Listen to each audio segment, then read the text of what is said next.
Olá pessoal, tudo bem? Meu nome é Igor Camilo. Hoje eu vou contar o relato de um inscrito aqui do canal. Ele mandou o relato para mim. Eu meio que dei uma organizada e reescrevi para ficar mais linear. Coloquei alguns detalhes também para deixar a história um pouco mais imersiva.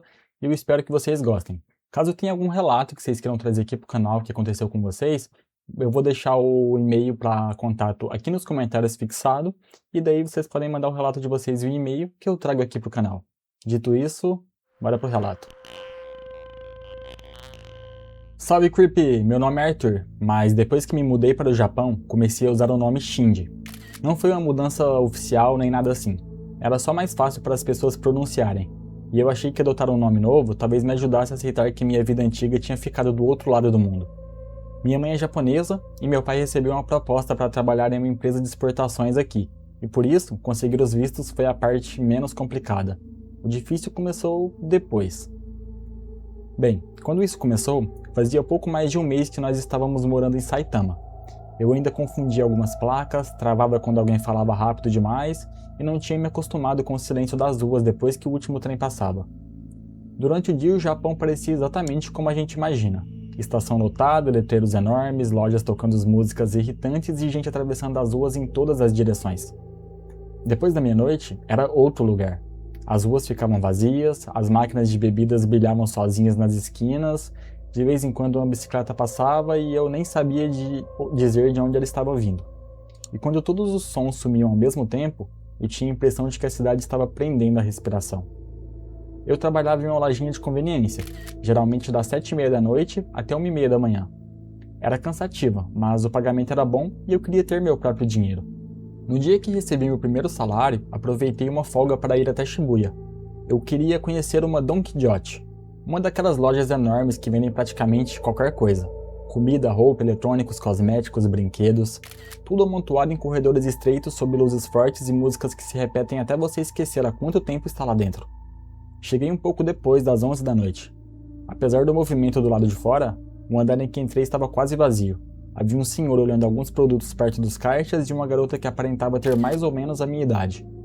Ela era baixa, tinha cabelos castanhos na altura dos ombros e usava roupas escuras, um estilo meio alternativo.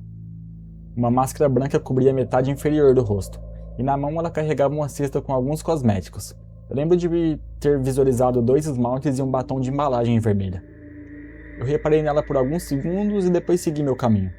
Mas foi no corredor dos bentôs que eu vi ela pela segunda vez. Ela estava parada perto da entrada do corredor, fingindo comparar 2 embalagens. Eu não achei estranho, afinal nós estávamos na mesma loja. Então peguei um bentô, pra quem não sabe um bentô é uma marmita, tá? Mudei de ideia e fui procurar uma camisa. Quando olhei para o espelho preso no alto de uma prateleira, vi a garota novamente. Ela não estava olhando para os produtos, ela olhava para mim pelo reflexo. Eu virei rápido e no mesmo instante ela abaixou a cabeça e colocou a mão dentro da cesta, como se estivesse procurando alguma coisa. Eu tentei ignorar. Andei para outro corredor e esperei alguns segundos e voltei pelo caminho oposto, mas lá estava ela de novo. Nem perto o bastante para que eu pudesse acusá-la, e nem longe o bastante para que eu esquecesse que estivesse ali. Mas o mais estranho era a cesta. Durante quase 20 minutos que eu fiquei ali dentro, ela passou por vários corredores, mas não colocou nenhum produto dentro da cesta. Era sempre os mesmos cosméticos. Então eu escolhi uma camiseta de banda que eu mal conhecia e fui até o caixa. O senhor mais velho já tinha ido embora. Enquanto o atendente passava minhas compras, olhei por cima do ombro. A garota estava no final do corredor, imóvel, com a cesta pendurada em uma das mãos. Ela não foi ao caixa. Saí da loja e caminhei em direção à estação. Depois de alguns metros, encontrei a garota encostada perto de uma placa iluminada. Eu não vi quando ela saiu, mas estava um pouco nervoso, então perguntei de uma vez.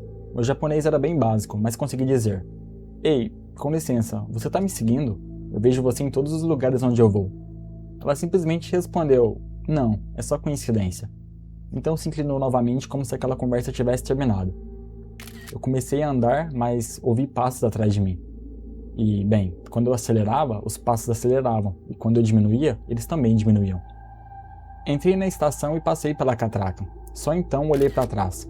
Ela tinha sumido. Os passos também tinham sumido. O último trem estava quase vazio. Entrei em um dos vagões e me sentei perto da porta, segurando a sacola contra o peito.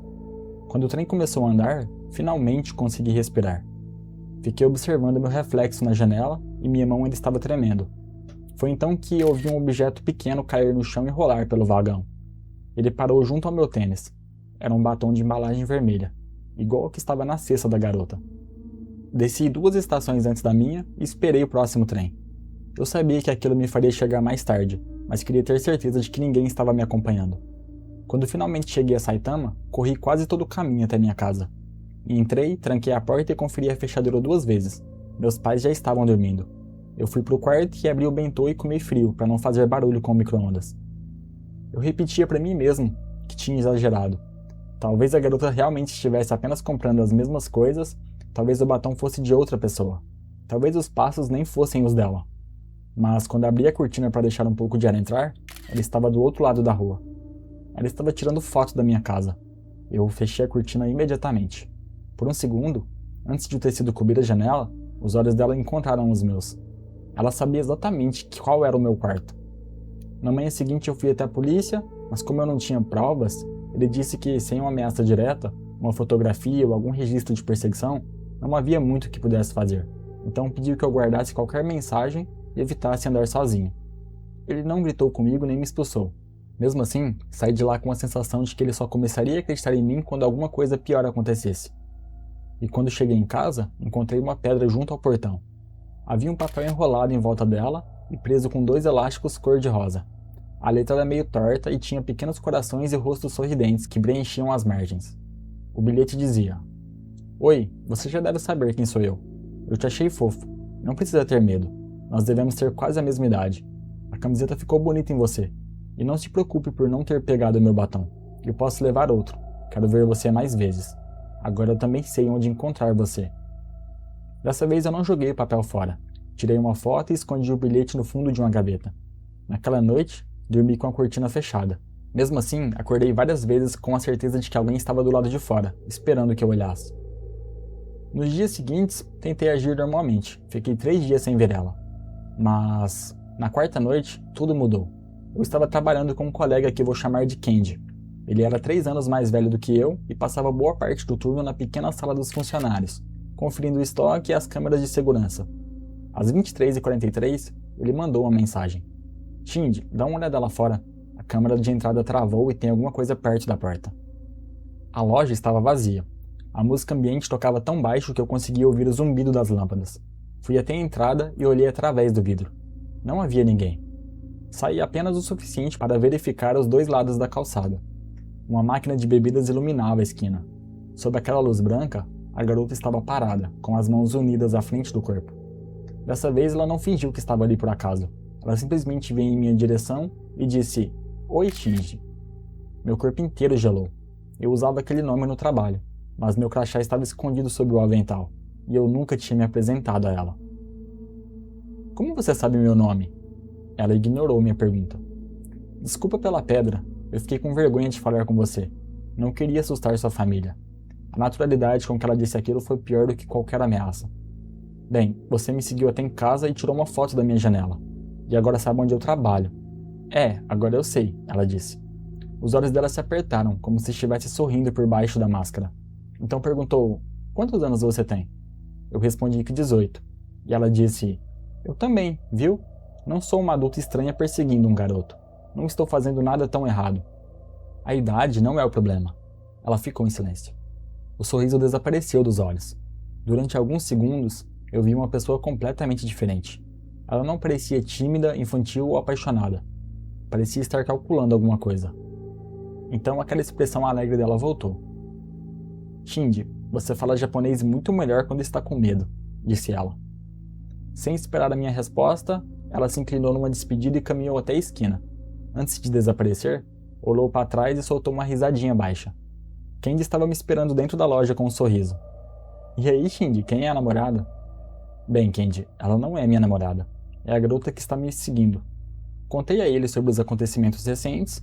Ele olhou para a porta, conferiu se a garota tinha ido embora e então falou para mim bem baixo: "O nome dela é Hana." Eu perguntei como ele sabia. Ele explicou que ela morava na região e que o pai dela era ex-militar. Disse que já tinha ouvido histórias sobre a família, mas sempre achou que fossem exageradas, até o ano anterior. Ela tinha se interessado por um garoto da escola. Quando descobriu que outra menina também gostava dele, ela seguiu a menina até uma área vazia atrás do ginásio e tentou estrangulá-la com o cordão da própria mochila. Ela só parou porque 2 funcionários da escola ouviram os gritos. Eu senti meu estômago afundar. Cara, e você tava brincando com isso sobre ela ser minha namorada? Desculpa, Shinji, eu não sabia que era sério. Escuta, vai pra casa. Eu cubro o resto do turno.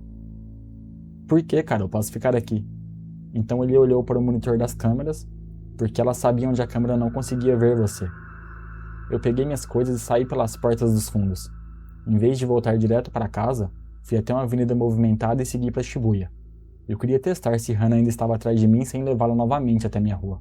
Entrei em várias lojinhas e acabei comprando uma pelúcia do Gengar que tinha visto na semana anterior. Não porque eu precisasse dela, mas porque andar pelos corredores iluminados e cheios de gente me fazia sentir seguro. Quando saí, ouvi passos acompanhando os meus. Olhei para trás, mas não tinha nada. Continuei até a estação, perto da escada vi uma mão desaparecer atrás de uma parede. Eu fingi que não tinha percebido. Quando o trem chegou, entrei junto com um grupo de pessoas, e antes de as portas fecharem, saí pelo outro lado do vagão e voltei para a plataforma. Pela janela eu vi Hana dentro do trem. Ela procurava por mim entre os passageiros. As portas se fecharam e o trem partiu. Eu quase ri de alívio. Quando cheguei em casa, a tela acendeu sozinha com uma solicitação de mensagem de um perfil sem foto. Havia uma imagem anexada. Era uma fotografia minha na plataforma, esperando o trem seguinte. Ela tinha sido tirada de dentro do vagão que eu usei para despistar Hana. Abaixo da foto havia uma frase. Era para você estar aqui dentro comigo. Eu bloqueei o perfil. Então um outro perfil novo me mandou uma nova mensagem. Boa noite, Shinji. Eu olhei o horário. A foto tinha sido tirada naquele mesmo minuto. Só que essa foto era a vista da minha casa. Então eu corri e avisei aos meus pais. Eles chamaram a polícia e quando olhamos pela janela, a rua estava vazia. Mas sobre o muro da casa, encontramos um batom de embalagem vermelha. Na manhã seguinte, voltei à delegacia, só que com a minha mãe dessa vez. Fomos atendidos por um policial que já sabia sobre a Hana. Então ele disse, ela já foi citada em outras 3 reclamações neste ano. 3 garotas, a mesma aproximação e os mesmos bilhetes e fotografias. Eu perguntei por que ela ainda estava livre, e ele disse que foi porque nenhuma das denúncias tinha avançado. Então eu mostrei as fotos, os bilhetes e as mensagens. Ele anotou tudo, pediu que eu não a enfrentasse sozinho e me deu um número para ligar caso ela aparecesse novamente. E também recomendou que eu me afastasse do trabalho por alguns dias. Eu deveria ter obedecido. Mas decidi confrontar ela. Eu não queria que ela simplesmente falasse comigo como se fosse íntimos.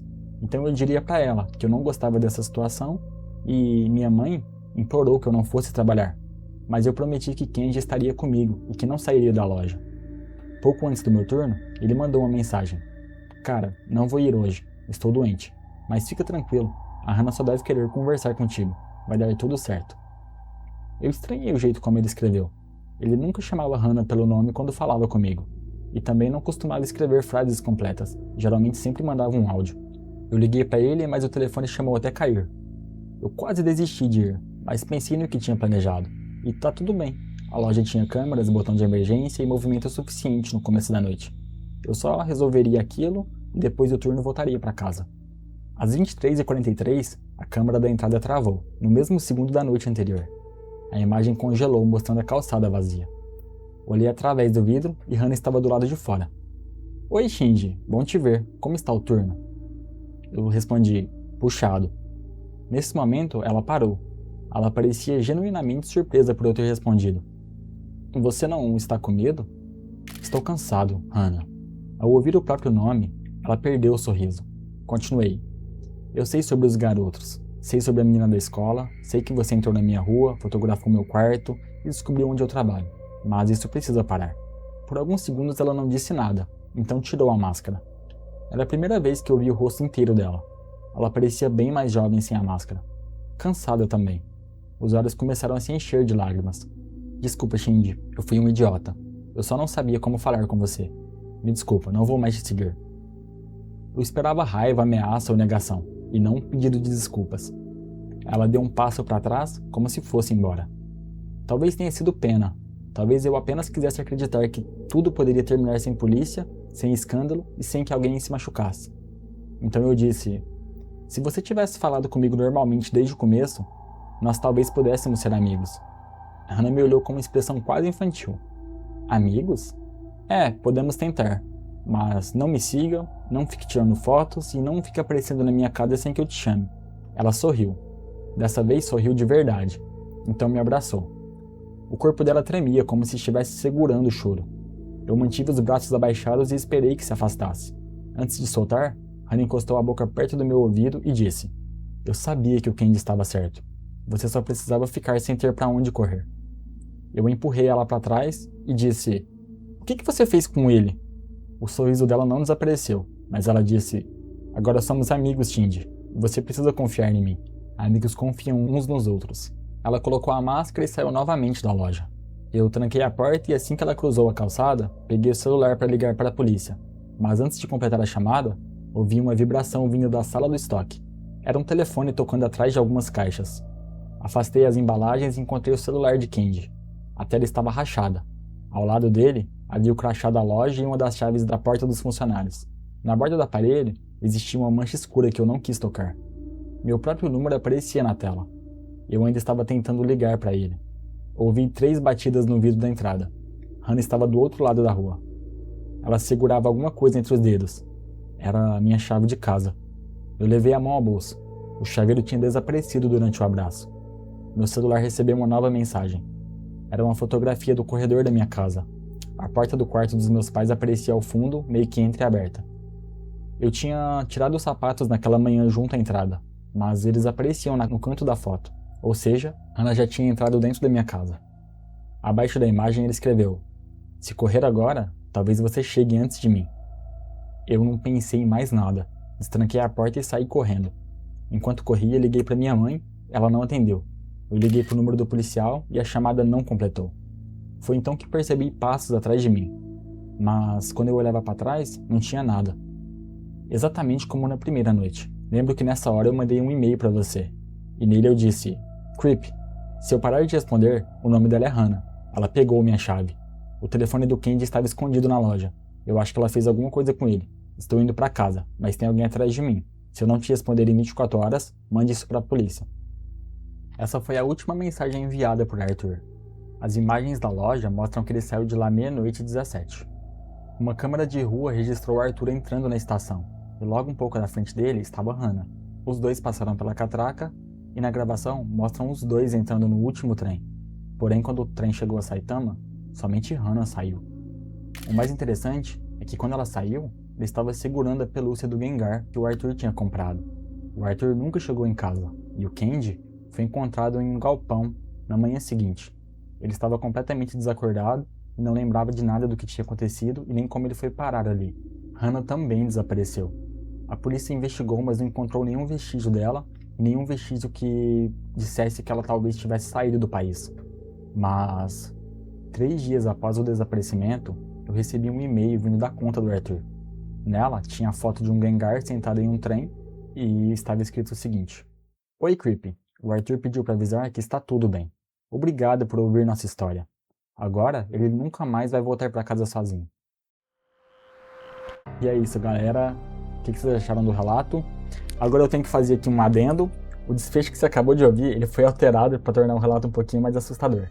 Na história real, o Arthur conversou com a garota, ficou tudo certo, a família dele tá bem, ele tá bem também, o Candy não desapareceu e, bem, eles viraram amiguinhos, é isso. Tô shippando vocês dois, hein? Muito obrigado. Tamo junto e fui!